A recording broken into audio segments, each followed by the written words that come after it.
تمہیداً میں عرض کر دوں کہ مسئلہ شفاعت ہمارے دین کے بہت مشکل مسائل میں سے، بلکہ آج جب میں غور کر رہا تھا تو میں اس نتیجے پر پہنچا کہ مشکل ہونے کے اعتبار سے یہ بالکل جبر و قدر کے مسئلے کے ہم پلہ ہے. جیسے جبر و قدر کا مسئلہ ہے، جسے عام طور پر عام فہم الفاظ میں ہم کہتے ہیں تقدیر کا مسئلہ. تقدیر کا مسئلہ وہ ہے کہ جس کے بارے میں اگر کوئی بحث کی جائے، گفتگو کی جائے تو الجھ جائے گا، سمجھ میں نہیں آئے گا. اگرچہ یہ کہ چونکہ اس پر ایمان لانا یہ ہم پر واجب کیا گیا ہے، ایمان لانے کے ہم مکلف ہیں. چنانچہ جو ایمانیات احادیث میں بیان ہوئے ہیں کہ جن پر ایمان لانا لازم ہے، حدیث جبرائیل میں جو الفاظ ہیں ان تؤمن بالقدر خیرہ وشرہ من اللہ تعالی، آپ نے فرمایا کہ ایمان کے تقاضوں میں سے یہ بھی ہے کہ تم قدر پر ایمان رکھو، تقدیر پر ایمان رکھو کہ اس کا خیر بھی اس کا شر بھی دونوں اللہ کی طرف سے. لیکن یہ مسئلہ جو کہ ایمانیات کے ضمن میں اتنا اہمیت کا حامل ہے، واقعہ یہ ہے کہ اس کے بارے میں اگر کھود کریت کی جائے، گفتگو کی جائے، رد و قضا ہو، بحث و نزاع ہو تو یہ الجھ جائے گا اور حل نہیں.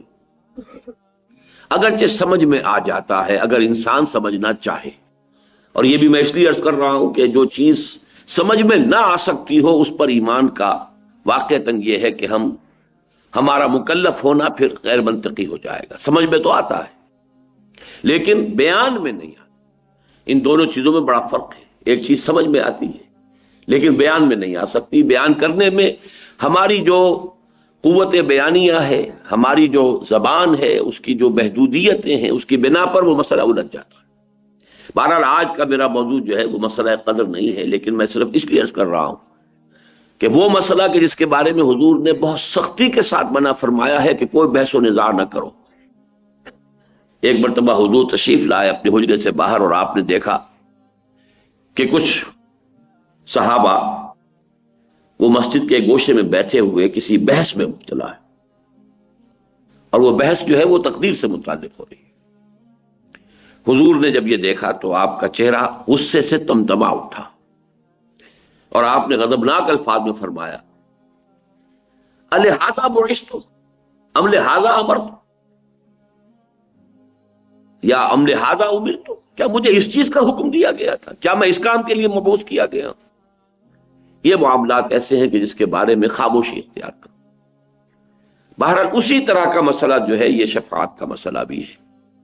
ویسے بھی میں نے بارہ عرض کیا ہے کہ بہت سے اکثر معاملات دنیا میں ایسے ہیں کہ جو ہمارے ہاں روایتی الفاظ آتے ہیں کہ بال سے زیادہ باریک اور تلوار کی دھار سے زیادہ تیز، کہ ذرا ادھر ہوئے تو ہلاکت ہے، ذرا ادھر ہو تو ہلاکت ہے. اسی طرح کا معاملہ ہے یہ صراط مستقیم اس دنیا میں بھی، اور پل صراط جسے ہم کہتے ہیں وہ قیامت میں بھی واقعتاً بہت باریک ہے، اور اس کی طرف ذرا سا بھی انسان ادھر یا ادھر ہو جائے تو گمراہی اور ہلاکت میں مبتلا ہونے کا اندیشہ ہے. اسی طرح کا مسئلہ شفاعت ہے. پہلے سمجھیے کہ شفاعت کے معنی کیا ہے. شفاع کا لفظ عربی زبان میں آتا ہے بنیادی طور پر ضم الشیء الی مثلہ. امام راغب اصفہانی رحمۃ اللہ علیہ، جن کے مفردات القرآن نہایت اہم کتاب ہے، فہم قرآن میں بہت ممد ہے، بہت معاون ہے، اور اب اچھا ہے کہ اس کا اردو ترجمہ بھی شائع ہو چکا ہے، تو جو عربی سے استفادہ نہ کر سکیں وہ اردو سے استفادہ کر سکتے ہیں کہ ہر شے کا جو مادہ ہے اس کے اصل معنی کیا ہے، اصل مفہوم کیا ہے. عربی زبان میں وہ مادہ جو ہے، وہ روٹ جو ہے، وہ 3 لیٹرڈ روٹ سے حرفی مادہ جو ہے وہ اصل میں کس مفہوم کے لیے استعمال ہوتا ہے. تو شفاع کا میں نے آپ کو بتایا راغب کے حوالے سے ضم الشیء الی مثلہ، کسی شے کو اس کے مثل کے ساتھ جمع کر دینا، ضم کر دینا، اس کے ساتھ شامل کر دینا. اب مثلا میں ایک دعا کر رہا ہوں اللہ میری یہ حاجت پوری فرما دے. کوئی اور میرا دوست، میرا بھائی، میرا عزیز، اے اللہ تو میرے اس بھائی کی یہ ضرورت پوری فرما دے. یہ شفاعت ہے، یہ شفاعت ہے. ایک دعا میں خود کر رہا ہوں اور اس دعا میں شامل کر لی ہے میرے کسی بھائی نے، عزیز نے، دوست نے، بہی خواہ نے، خیر خواہ نے، اپنی دعا اس کے ساتھ شامل کر دی۔ یہ شفاعت، اس شفاعت سے تو ہم خوب واقف ہیں، اچھی طرح جانتے ہیں، اس کا کوئی منکر نہیں ہے۔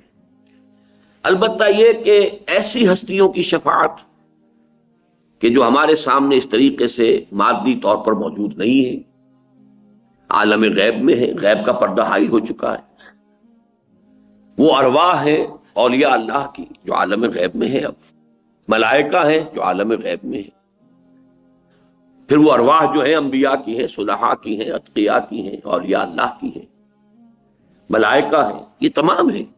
ان سے اس طرح کا کوئی معاملہ جو ہے وہ ذرا مختلف ہو جائے گا، لیکن جو چیز میں نے آپ سے عرض کی مثال کے طور پر شفاعت کا سب سے سادہ تصور کہ آپ ایک دعا کر رہے ہیں، آپ ایک استدعا کر رہے ہیں اللہ سے، اور کوئی اور بھی آپ کی اس دعا میں آپ کا ساتھ دے رہا ہے، آپ کے لیے گویا کہ اسی بات کا سوال اللہ سے کر رہا ہے کہ جس بات کا سوال آپ کر رہے ہیں، تو یہ شفاعت ہے لفظی اعتبار سے۔ اسی طریقے سے یہ لفظ سورہ نساء میں آیا ہے، آیت نمبر 85 میں، دنیا میں جو ہم ایک دوسرے کے لیے کچھ سفارش کرتے ہیں اس کے لیے بھی لفظ شفاعت قرآن میں مستعمل ہے۔ آپ کا کوئی بھائی ہے، اس کا کوئی مسئلہ ہے، کسی جگہ پر کوئی ضرورت جو ہے اس کی کوئی شخص پوری کر سکتا ہے، آپ اس کے ساتھ جاتے ہیں اور گویا کہ ایک طریقے سے اسے اطمینان دلاتے ہیں کہ یہ شخص جو ہے یہ قابل اعتماد شخص ہے، یہ جو بات کہہ رہا ہے میرے علم کی حد تک اس کے اوپر آپ اعتبار کر سکتے ہیں، اعتماد کر سکتے ہیں۔ یہ چیز بھی شفاعت ہو گئی اس دنیا کے اندر، گویا کہ آپ نے کسی کی ضرورت میں اپنے علم کی بنا پر یا اپنی کسی وجاہت کی بنیاد پر کہ جو آپ کو کسی کے ساتھ حاصل ہے، کوئی شخص ہے جو آپ کی قدر کرتا ہے، آپ کی عزت کرتا ہے، اس کی نگاہوں میں آپ ایک معتمد علیہ انسان ہے، ایک آپ معتبر انسان ہے، آپ جو بات کہہ رہے ہیں اس کے اوپر وہ اعتبار کر سکتا ہے، تو آپ اپنی ان صلاحیتوں کو، یا یہ کہ کوئی شخص آپ سے محبت کرتا ہے اور اس کی بنا پر یہ ہے کہ وہ آپ کی بات ایک حد تک، جائز حد تک ہو تو وہ ٹالے گا نہیں، تو یہ ایک شفاعت ہے کہ جو دنیا میں بھی سفارش کے معنی میں جب ہم استعمال کرتے ہیں تو قرآن مجید میں ہمیں ایک اصول بتایا گیا، من یشفع شفاعتا حسنتا یکن لہ نصیب منہا ومن یشفع شفاعتا سیئتا یکن لہ کفل منہا۔ بالکل منطقی بات ہے، جو شخص کوئی اچھی سفارش کرے گا، اچھی شفاعت کرے گا، وہ اچھائی کے لیے بھی ہو سکتی ہے، اچھی بات کے لیے ہو سکتی ہے، پھر یہ کہ بالکل اس کے اندر کہیں بھی حد اعتدال سے تجاوز نہ ہو، کہیں زیادتی نہ ہو، کسی اور کی حق تلفی نہ ہو، ایک شخص کے لیے کوئی خیر ہو جائے بغیر اس کے کہ کسی اور کی حق تلفی ہو رہی ہو، یہ تمام پہلو ایسے ہوں گے کہ جن کو ہم کہیں گے یہ شفاعت حسنہ ہے۔ اس کے لیے آپ ایک دوسرے کے کام جیسے آتے ہیں، ایسے ہی اگر اس طریقے کی سفارش آپ دنیا میں کرتے ہیں جن میں جھوٹ نہیں ہے، جس میں کوئی کسی کی حق تلفی نہیں ہے، کسی کا پر ظلم نہیں ہو رہا ہے، اور وہاں پر کسی شخص کا جائز طریقے سے کام ہو سکتا ہے، وہ شخص جو ہے اس سے واقف نہیں ہے، وہ جانتا نہیں ہے، آپ کی ایک وجاہت ہے اس کے ہاں، آپ کو وہ جانتا ہے، اور آپ اپنے علم کی بنیاد پر اس سے کہتے ہیں کہ میں آپ سے عرض کرتا ہوں کہ یہ شخص قابل اعتماد ہے، میں اسے جانتا ہوں۔ یہ شفاعت اور صحیح دائرے کے اندر، جیسا کہ میں نے عرض کیا، پھر دہرا رہا ہوں، کسی کی حق تلفی نہ ہو، کسی پر ظلم نہ ہو، بات بالکل صحیح ہو، تو یہ شفاعت حسنہ ہے جس کی گویا کہ ایک طرح سے تاکید کی جا رہی، ترغیب دلائی جا رہی۔ من یشفع شفاعتا حسنۃ یکن لہ نصیب منہا، جس نے کوئی اچھی شفاعت کی، اچھی سفارش کی، اسے خود بھی اس میں سے حصہ مل جائے گا، یعنی اس کو ایک نیکی ملے گی، اللہ تعالیٰ اس کے اس عمل کو پسند فرمائے گا، اللہ تعالیٰ اس کے اس عمل کا اسے اجر و ثواب عطا کرے گا۔ وَمَن يَشْفَعْ شَفَاعَةً سَيِّئَةً، اب وہ تمام شرائط جو ہیں وہ اگر پوری نہیں ہو رہی ہیں، آپ جھوٹ کہہ رہے ہیں، آپ غلط انسان کی جو ہے تائید کر رہے ہیں، آپ حقائق کو کہیں چھپا رہے ہیں، توڑ مروڑ رہے ہیں، یا یہ کہ آپ کسی ایسی بات کے لیے کہہ رہے ہیں کہ جس کا اس کو حق حاصل نہیں ہے، جس سے کسی دوسرے کی حق تلفی ہو رہی ہے، تو یہ فرمایا کہ من یشفع شفاعتا سیئتا یکن لہ کفل منہا، تو اس میں سے اب حصہ اس کو بھی مل جائے گا کہ اگر اس کی وجہ سے کسی پر کوئی ظلم ہوا ہے تو اس ظلم کی پاداش جو اللہ کے ہاں ہوگی اس میں اس شخص کا حصہ بھی ہوگا کہ جس نے اس کے لیے سفارش کی۔ تو یہ تو لفظ شفاعت اور شفاعت کے دو معنی کے جو مستعمل ہیں، عام ہیں، واضح ہیں، منطقی ہیں، جن میں کوئی اشکال نہیں، جن میں کوئی دقت نہیں۔ لیکن یہ کہ اب سمجھیے وہ شفاعت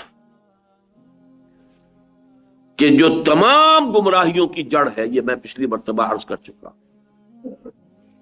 شرک کی اصل بنیاد شفاعت باطلہ کا تصور ہے، غلط شفاعت کا غلط تصور. میں عرض کر چکا ہوں کہ دنیا میں دیکھیے، ایک تو ہے معاملہ الحاد، خدا کا انکار، کوری مادہ پرستی، میٹریلزم، جو بھی آپ کہیں، میں اس وقت اس سے گفتگو نہیں کر رہا. ایک ہے شرک. شرک لازماً دو چیزوں پر مشتمل ہے. کسی بڑے خدا کو مان کر اس کے ساتھ چھوٹے خداؤں کو ماننا، وہاں بڑے خدا کا انکار نہیں ہے. میں نے مثالیں بھی دی تھی، یاد ہوگا، اور بارہا یہ میرے دروس میں باتیں آ چکی ہیں. مشرق سے مغرب تک چلے جائیے، آپ کو ہر جگہ یہ تصور شرک کا ملے گا. مہادیو ایک، مہادیو وہ تو ایک ہی ہو سکتا ہے، ایک ہی ہے. دیویاں اور دیوتا بے شمار، کوئی آگ کی دیوی ہے اور کوئی پانی کا جل دیوتا ہے اور اگنی دیوی ہے، اور کوئی لکشمی بائی ہے، لکشمی دیوی ہے، وہ دولت کی ہے. وہ گنتے جائیے، وہ بے شمار. بالکل ویسٹ میں چلے جائیے، بڑے جی سے لکھا جائے گا گاڈ، تو وہ ایک ہی ہے، کیپٹل جی سے. اس کے تین صفات جو ہمیشہ مانی گئی ہیں، اومنی پوٹنٹ، اومنیشینٹ، اومنی پریزنٹ. وہ جو بڑا خدا ہے ایک اکیلا، جی سے لکھا جانے والا، کیپٹل جی سے، وہ اومنی پوٹنٹ ہے، علی کل شیء قدیر. اومنیشینٹ ہے، بکل شیء علیم. اومنی پریزنٹ ہے، ہر جگہ موجود. ہوا معکم اینما کم. یہ تین صفات ہر جگہ مانی گئی اس بڑے خدا کا. یہی معاملہ تھا عرب میں. اللہ وہ ایک ہی تھا، لیکن آلہہ، وہاں گاڈ کے ساتھ گاڈیسز اینڈ گاڈز، چھوٹے جی سے لکھے جانے والے بے شمار گاڈز اینڈ گاڈیسز، ان کی گنتی نہیں ہو سکتی. اسی طریقے سے اللہ ایک اور آلہہ بے شمار. اب یہ آلہہ دو طرح کے بنائے گئے. ظاہر بات ہے کہ ان کی، جیسا کہ میں نے پچھلی مرتبہ بھی عرض کیا تھا، کہ اصل میں تو یہ بگڑی ہوئی شکلیں ہیں. جو اصل حقیقتیں تھیں ان کے اندر تھوڑا تھوڑا رد و بدل ہوتے ہوتے ہوتے ہوتے وہ شے بالکل ایک نئی بن کر ایک عجیب صورت اختیار کر لیتی ہے. لیکن تھی تو تمام چیزیں جو ہیں، دین توحید ہی تھا آغاز میں. حضرت آدم علیہ السلام اللہ کے نبی تھے. یعنی نوع انسانی کا اور تاریخ انسانی کا آغاز جو ہے وہ اندھیرے میں نہیں ہوا، ظلمت میں نہیں ہوا، تاریکی میں نہیں ہوا، جہالت میں نہیں ہوا ہے. سائنٹیفک اعتبار سے آپ کہہ سکتے ہیں کہ علم بہت کم ہوگا ان کے پاس، یا نہیں ہوگا بالکل، لیکن یہ کہ یہ العلم جو ہے، فَاعْلَمْ أَنَّ اللَّهَ لَا إِلَٰهَ إِلَّا هُوَ، جان لو اس کو کہ اللہ کے سوا کوئی الہ. یہ ہے اصل علم. 100 علموں کا ایک علم، بلکہ 1000 علموں کا ایک علم. اسی لیے وہ بہت صحیح کہا ہے وہ کہ علم و بس کری ہو یار، اکو الف تیرے درکار. یہ ایک الف کافی ہے. یہ علم تو ہمیشہ سے تھا، لیکن اس کی بگڑی ہوئی شکلیں، اس سے نکلی ہیں کھاڑیاں، نکل کر انہوں نے شکلیں بدل لی ہیں. ایمان بالملائکہ جو ہمارے ہاں ایمان کے اجزاء لا ينفک میں سے ہے، اس کی بگڑی ہوئی شکل ہے جو یہ دیوتاؤں کی بنائی گئی ہے.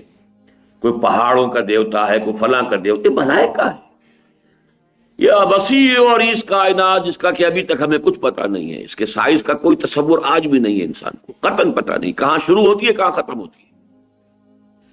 اس کائنات میں ایک حکومت ہے باضابطہ، اس کی ایک بیوروکریسی کہہ لیجئے، اس کے کارندے ہیں، ان کے سول سرونٹس ہیں، وہ ملائکہ ہیں، اللہ کے احکام کی تنفیذ کر رہے ہیں. بس قرآن نے جو واضح کیا، جو حقیقت واضح رہنی چاہیے، وہ یہ کہ انہیں اختیار کوئی حاصل، یفعلون ما یؤمرون، جو حکم ملتا ہے ان میں کوئی اختیار نہیں.